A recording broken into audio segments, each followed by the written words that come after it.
Hello, everyone. It's Steve with Aptera Owners Club. I wanted to talk about a couple of articles and podcasts that I've listened to recently. And it was brought about by this recent sobering statistic that in 2022, we had the highest number of pedestrian deaths in America since 1981. Americans killed 7,508 pedestrians in 2022, which is a sad state of affairs. And there's a great podcast by Freakonomics that was recently put out on July 5th, 2023, called Why is the US So Good at Killing Pedestrians? If you really want to get into it, it's a long podcast, it's about 45 minutes, but definitely worth listening to. I thought the beginning of the episode was pretty interesting because they said they had a podcast about 10 years ago called The Perfect Crime. And they said basically, if you wanted to kill someone and not go to prison, the best way to do it would be to simply run over them with your car.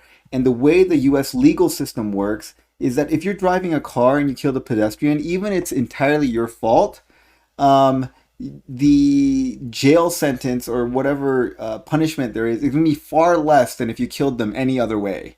If you killed them by dropping a piano on them or poisoning them or stabbing them or shooting them, if you run them over with a car, there's a lot of inherent protections in our legal system because our legal and transportation system protects the car because cars are such an integral part of our culture here.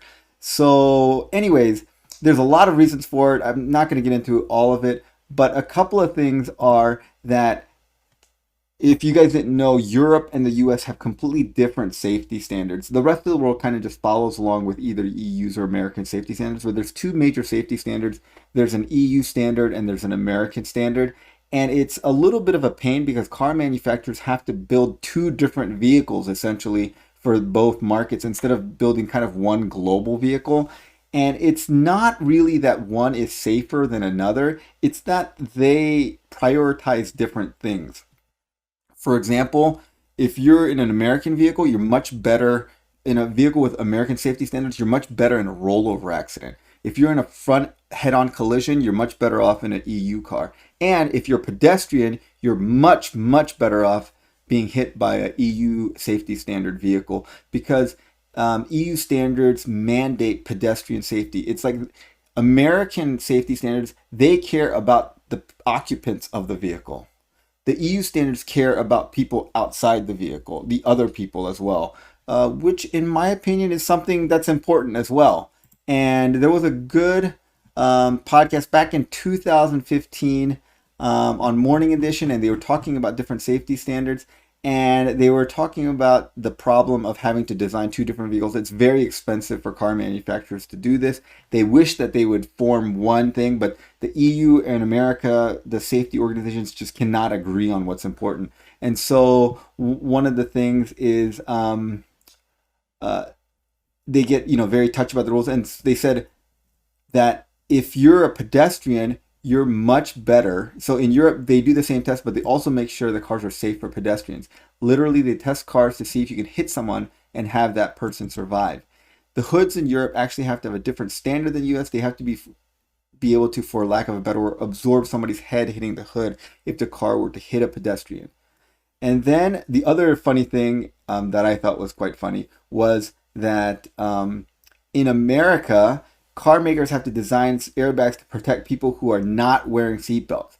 In Europe, their safety standards, they just assume that everyone's wearing a seatbelt. So they design their airbags a little differently because the way that a human body will move in a collision is different if you're seatbelted versus non-seatbelted. So the airbags you need are at different places. Anyways, the things are different, and what is true is that American safety standards do not care what happens to pedestrians. There's no pedestrian or bicyclist safety standards in American vehicles. And the other thing is that cars are just getting bigger in America. We've all noticed it. If you look at like Toyota Camrys from 1980s to Toyota Camrys now, they're totally different in size. In fact, if you look like at a Civic now is the same size that an Accord was in the 80s.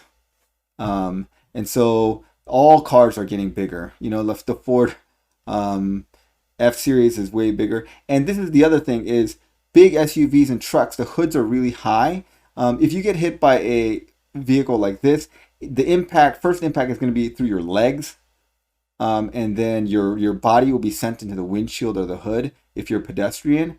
And that is so the biggest impact are going to be on your legs. You're probably going to break a femur, pelvis, things like that.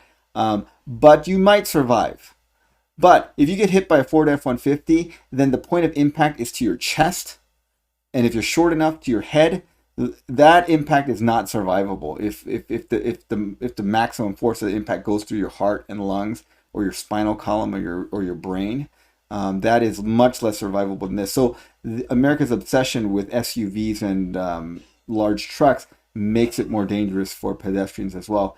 And this is the latest article from the Institute for Highway Safety. They just put out this article, this study a few days ago, July 13th, 2023.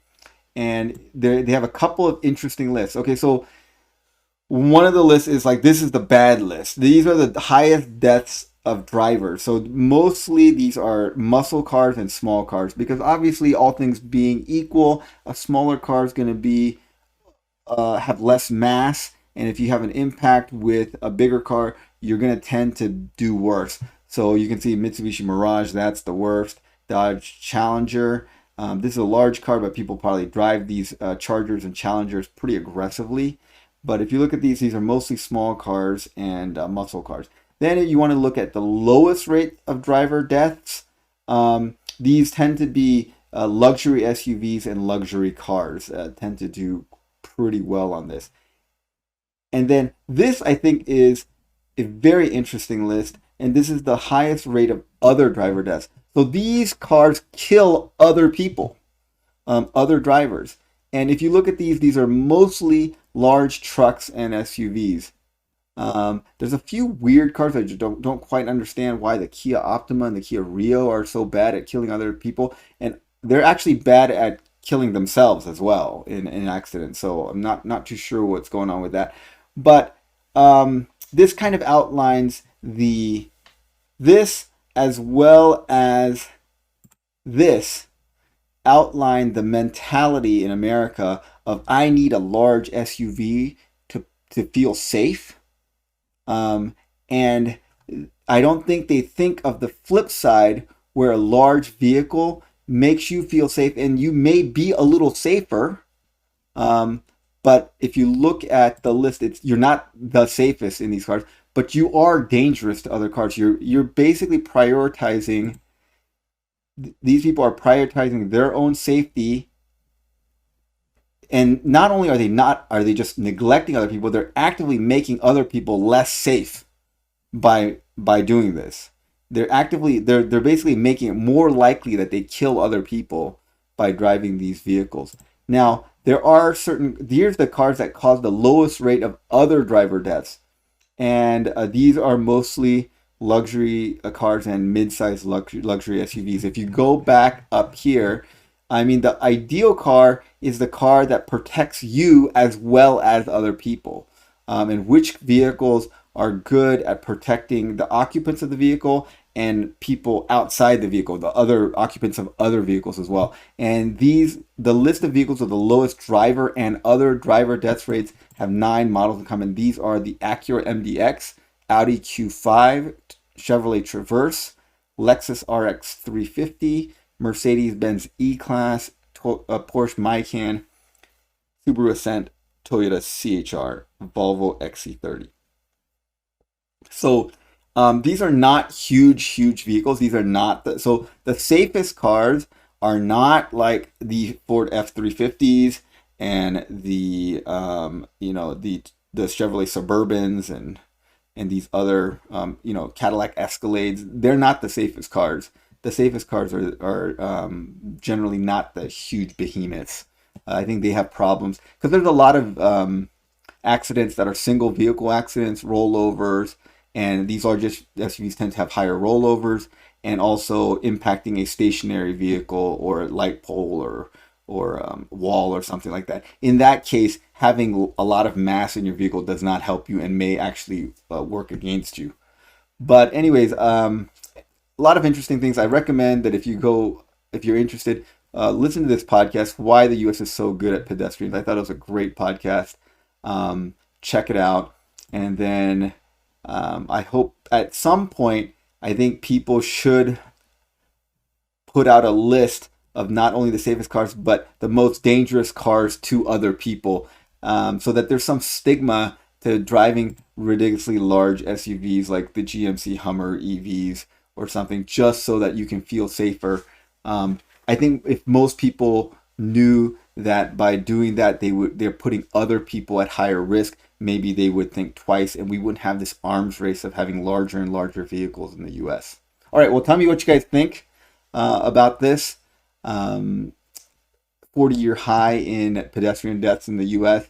And why do you think that there's this arms race of larger and larger vehicles in the U.S.?